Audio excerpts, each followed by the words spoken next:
Estamos de volta com o Hora da Saúde de hoje. Neste programa nós estamos falando sobre intolerâncias e alergias alimentares. E a gente continua nesse terceiro bloco para responder as principais dúvidas dos telespectadores com o nutricionista Luiz Henrique Melo. Luiz, a gente falou um pouco no primeiro bloco, mas vamos falar mais. Tem cura esse processo?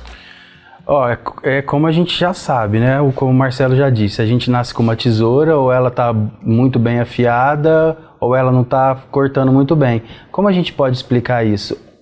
A intolerância alimentar, ela é causada pela falta do corpo em quebrar o alimento em nutrientes para que sejam absorvidos. Algumas enzimas não estão funcionando muito bem e não vão conseguir fazer a absorção eficaz desse nutriente. Então, se ela tem cura ou não, a gente pode amenizar os sintomas. A gente pode descobrir qual é o alimento que está causando a intolerância. A gente pode rever todo o roteiro alimentar, porque essa inflamação que está sendo desencadeada pelo consumo desse alimento, ela também pode ser amenizada, controlada ou revertida por uma organização alimentar geral. Porque nunca é um alimento só que causa o problema. Esse alimento é responsável pelaquela alergia ou pelaquela intolerância. Mas o estado inflamatório que o corpo se encontra por causa de uma alimentação geral também pode ser importante. Então pode ser que a gente não cure, mas dá para amenizar os sintomas e até deixar de existir um pouco, parcialmente, porque algumas intolerâncias e algumas alergias, elas podem ser momentâneas. Se o corpo tiver um aporte de nutriente que favoreça essa desinflamação, a gente pode conseguir passar bem por essas alergias e intolerâncias. A gente também falou sobre sintomas, depois falou sobre o diagnóstico. Agora vamos ao tratamento. Como que é feito o tratamento? O tratamento ele pode ser medicamentoso, no caso da pessoa receber enzimas artificiais que vão ajudar na quebra desse alimento em nutrientes que vão ser absorvidos. E também a gente pode tratar os sintomas usando alimentos que vão deixar o corpo mais saudável e vão diminuir o processo inflamatório. O processo inflamatório frequente é o maior problema. Quando a gente toma um medicamento, a gente precisa tomar aquele medicamento na hora certa, por exemplo, um antibiótico, um anti-inflamatório. A gente toma ele em horários específicos traçados pelo médico.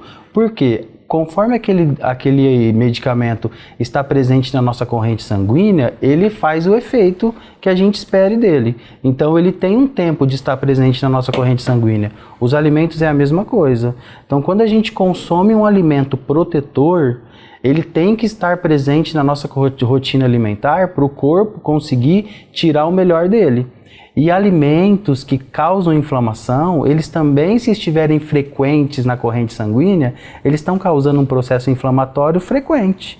Porque você consome o alimento, ele vai para a corrente sanguínea, causa um processo inflamatório e antes que ele saia da sua corrente sanguínea, você já consumiu o alimento que tem aquilo de novo. E aí você dá mais substâncias tóxicas para o seu corpo, então a gente fica num processo inflamatório... Tadinho do corpo, o tempo todo. Então se a gente evitar esses alimentos que causam inflamação e introduzir na nossa rotina alimentar alimentos que promovem a limpeza do nosso corpo, a gente pode passar por uma quase cura desses sintomas da intolerância e da alergia. Maravilha. Luiz, as intolerâncias alimentares, elas podem ser confundidas com outras doenças?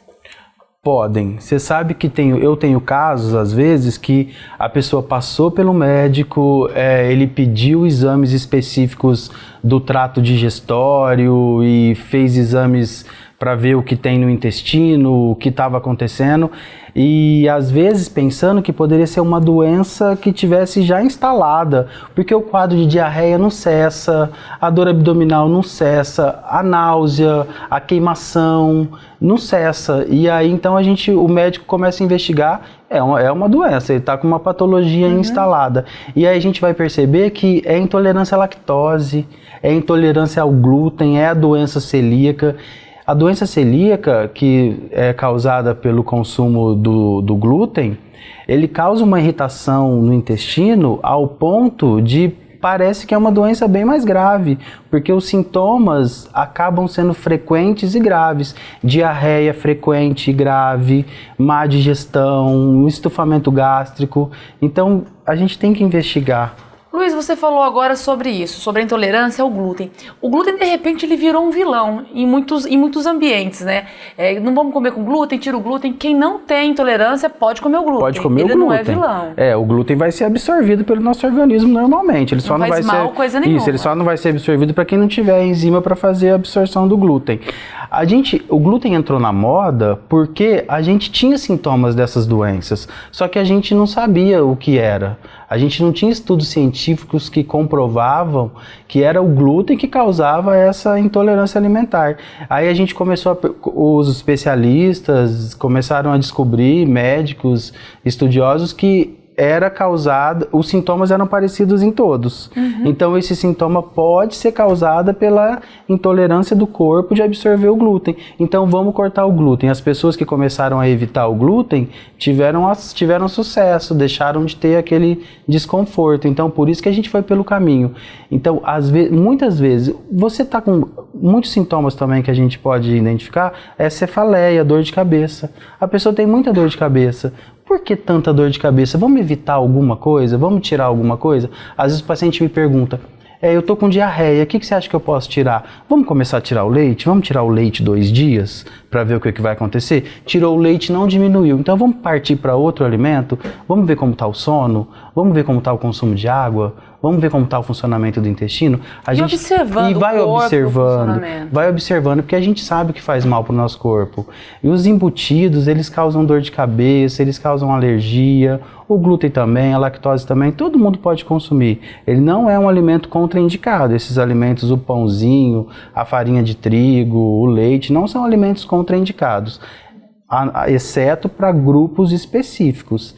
Uma realidade que a gente tem que ter e que a gente não tem é que a alimentação é específica para cada um.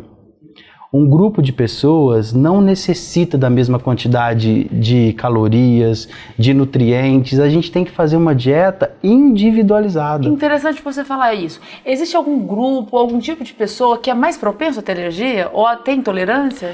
Algumas doenças de base, por exemplo, que a pessoa já tem, deixam o corpo em processo inflamatório, por exemplo, a obesidade. A gente sabe que a obesidade, o paciente obeso, ele tem um corpo propenso a inflamações. Então, qualquer coisa pode desencadear um processo inflamatório mais agudo, porque ele já está no processo inflamatório. Sim. Então, grupos de pessoas devem ser estudados de formas diferentes e cada uma receber a sua alimentação de acordo com as suas necessidades, porque as necessidades são individuais.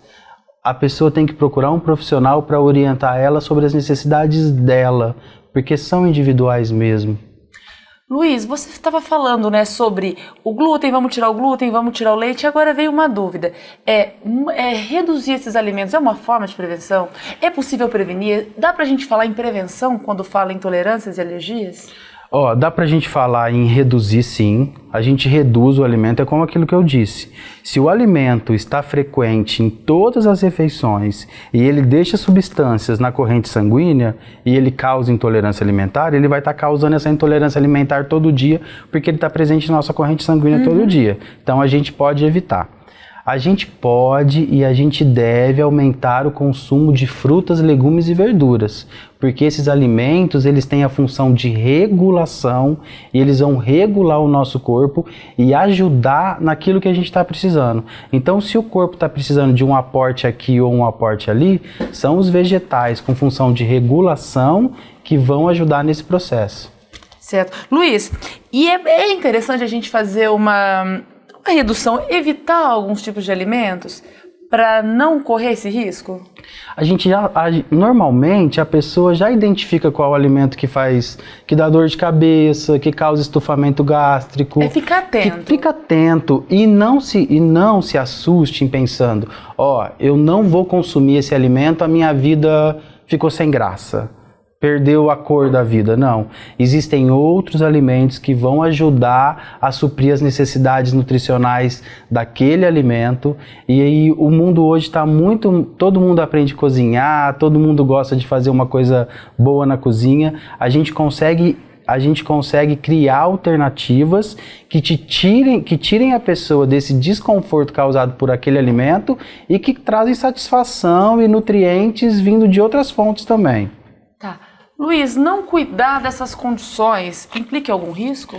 Quais Sim. são esses riscos? Pode desencadear outras doenças? Pode desencadear outras doenças. Por exemplo, esse processo do aparelho digestório, quando a gente tem crises frequentes de azia, de refluxo, de queimação. Só problema, eu tô vendo. Eles podem causar problemas no nosso trato digestório desde a boca.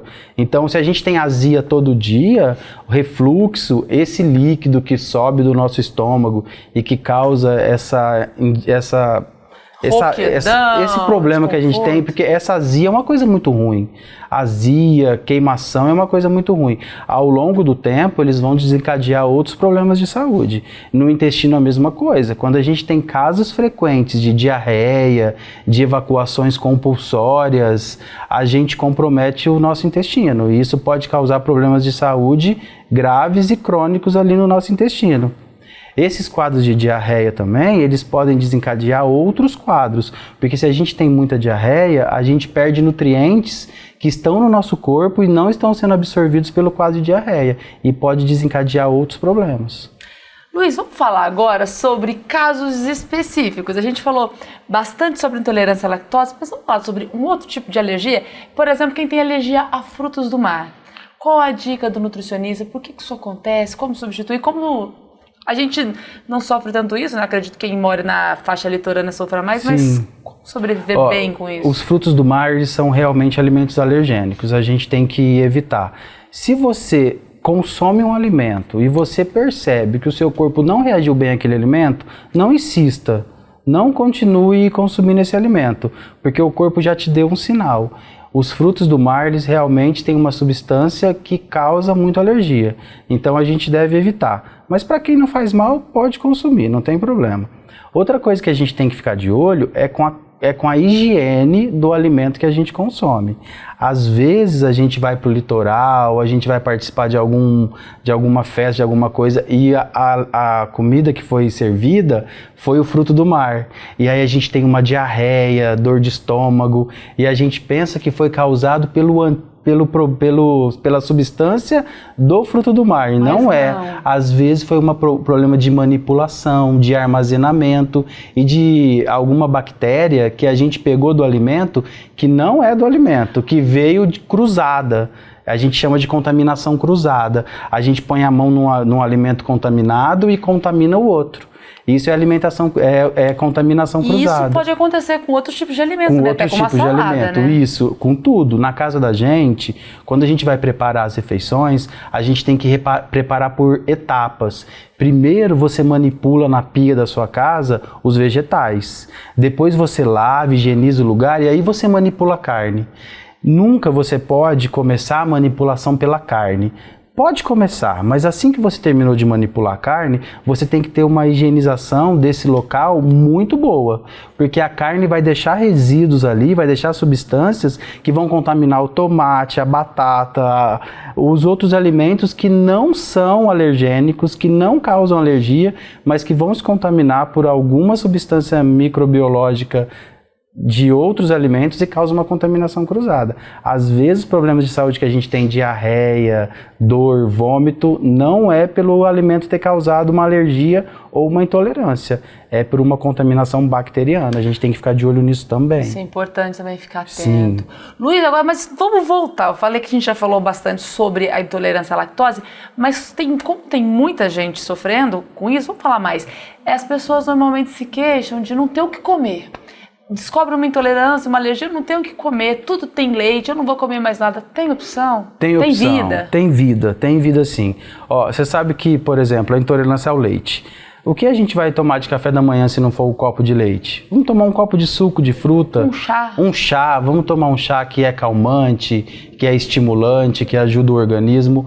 Vamos evitar esse alimento momentaneamente e esperar que essa intolerância tenha pelo menos uma diminuição parcial. Pode ser que diminui. Por exemplo, eu não posso comer leite, não posso comer bolo. Então eu vou no aniversário, não posso comer bolo de aniversário. Mas se você estiver fazendo uma educação nutricional legal, o dia que chegar aquele aniversário que tem aquele bolo gostoso, o seu corpo está recebendo nutrientes e um aporte nutricional tão legal que ele consegue enfrentar a ingestão daquele alimento. Ele só cai como uma bomba quando a gente já vem dia após dia no processo inflamatório. Isso é interessante então, saber também. Diminua a frequência de inflamação para o seu corpo conseguir passar bem por aquelas oportunidades que não tem como a gente evitar. Uma festa de aniversário, um bolo de aniversário, um domingo à tarde com sorvete, não dá pra gente evitar? Então evita na maioria dos dias, dê um aporte nutricional legal pro seu corpo, para quando chegar na hora que a gente não tem opção, que a gente tem que consumir aquela coisa gostosa, o corpo não tá com processo inflamatório. E aí ele consegue passar bem por aquela fase diferente, por aquele aniversário, por aquela data comemorativa, fim de ano, alguma coisa. Essa dica é ótima. Sim. Luiz, obrigada por vir aqui hoje no Hora da Saúde. Obrigado por compartilhar conosco tantos conhecimentos, Luiz. Tenho certeza que ajudou muita gente. Obrigado você. Obrigado a todo mundo que participou. E obrigada a você também por estar conosco em mais esse Hora da Saúde. Quer assistir novamente? Conhece alguém que tem alergia, intolerância à lactose, doença celíaca, que tem intolerância a frutos do mar? Vai lá, youtube.com/Hospital de Amor. Vai lá, procura o nosso programa na playlist Hora da Saúde e compartilha com quem você quiser. Até a próxima!